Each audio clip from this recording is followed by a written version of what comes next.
Living the dream, conspiracy analyst, big words, and of course, make Ireland grand again are just some of the incredible poems you've written, all to be found at your website, jameswdillon.com. Yeah.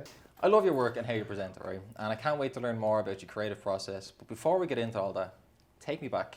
Before you're performing your poetry on festivals and engaged in gluten-based warfare with your neighbour, what was our good pal Jimbo like growing up?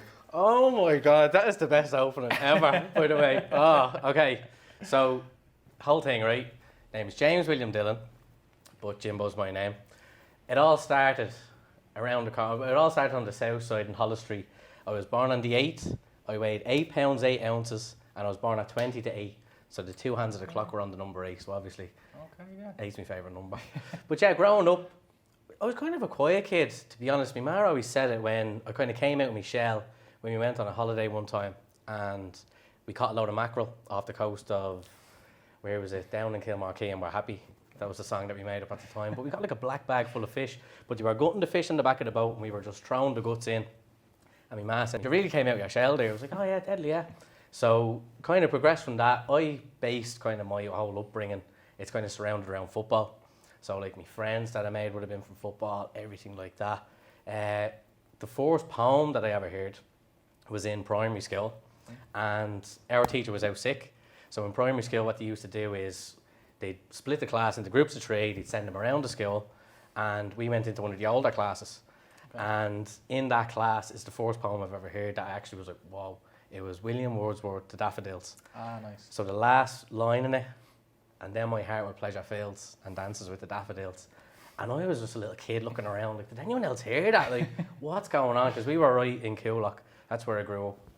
And we had the Stardust Park right beside us. And you can nearly see it from the school, and you can just see loads of daffodils. And I was just imagining it when you're there, and it just brought you to that stage.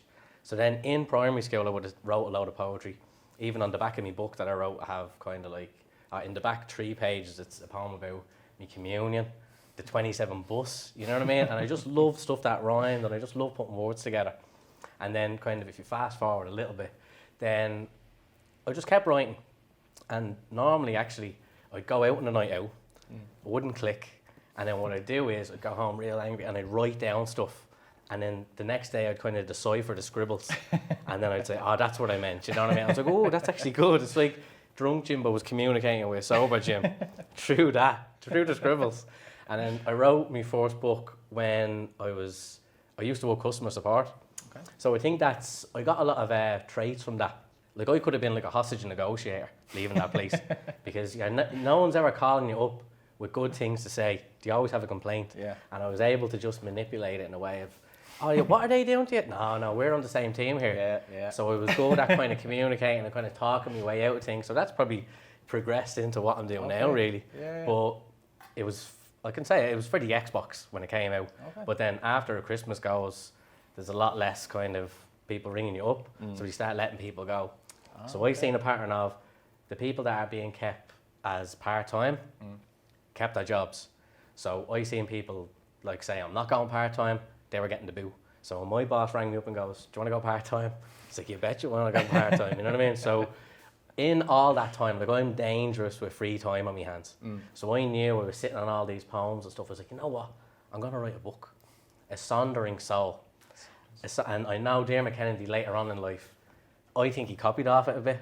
The word sonder is basically like, you're living a life. And you could be walking down the road there and you don't realise the person that's walking by you has a life as complex as your own. And I just love that idea of like everyone's actually individual and everyone has their own story to tell. So like one of the poems in it, the last poem, Sonder, is about kind of walking through town and seeing all the different people and everything like that. So I went on a bit of a mission. I ended up going up to a place in Tala to get it printed. And then with that, like I had 50 books. And at the time I was like, you know what? If you give me a £5, I'll drive to your house, I'll give you the book, I'll take a picture with you, I'll sign it for you. And the buzz I got out of that, because it's like, I'm doing this and people are kind of resonating with it. Yeah. And I was like, oh yeah, this is great. So then if you fast forward a little bit more, when I was saying about the football, right? I done my knee at the start of 2019. Okay, ACL, meniscus gone, yeah? Ooh. And it's mad because you have your group of people that you kind of, resonate with, you can kind of relate to. But then when that's taken away from you, you're not seeing those people 3 days a week. And then if you even try to go to the pub with them, do you have all inside jokes that you're not a part of? It's like hanging around with someone else's mates. Yeah, especially with something like football as well. Like it's you can train twice a week. Train twice a week. You're playing a match on the weekend. I'm probably going to the pub after. Well, that's it. And then you're losing all that with it. You lose all of that. Yeah. So then that was 2019. In May 2019, I got the surgery, but it was never the same. So I could never really go back.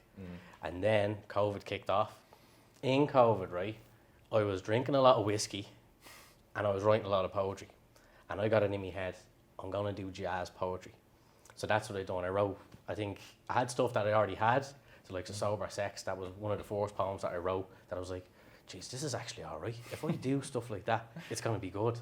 So I have Sober Sex, a few other ones like Living the Dream. I just got inspiration from that when I was walking around Grand Canal with my boss. And he was like, this is living the dream, isn't it? And I was thinking, geez, what if you kept having nightmares all the time? And that's like the premise of that. It's like I'm living the dream, which really seems people from my past keep popping up, being very vocal, disagreeing on how I do things. Because that's like, oh Jesus, why are you doing this? So I've done all of them, and I like jazz I just like the vibe of it. It's just like raw music nearly. Yeah.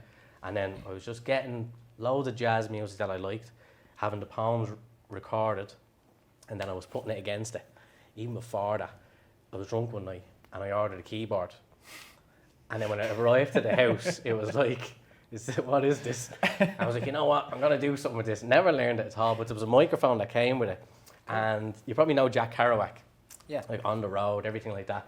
I listened to one of his things before, and it was American Haikus, right? And it's like, the bumblebee is in my medicine cabinet or something, and then he has someone playing the saxophone. And I was like, I took all the saxophone, and I put all my random memos and stuff that I put on Twitter, and I just mixed them together, and I put it out into the world. It's 7 minutes long, and if you listen to it now, it's completely unhinged, yeah? But it's still good. But that was like the first taste of it, and then COVID kicked off, and I wrote a poem about that, because I was real against it. I was like, no, I had the house set up, I had like papers in my background of all the headlines and everything, and I put that out, and it's just one of them, put it out to the world, and see what happens. But once you take that first step, it's like, all right, I don't mind putting the face out there. I don't mind doing whatever. So then after that, then when COVID stopped, everything started opening back up. Then I was like, you know what? I might go and start doing a few gigs. Okay. You know, go to a few open mics, and the buzz that you get from it is just, it's second to none. So ever since then, it's kind of been hosting gigs, and now we're kind of here. It's brought me to this position. And it's brought you to this position today.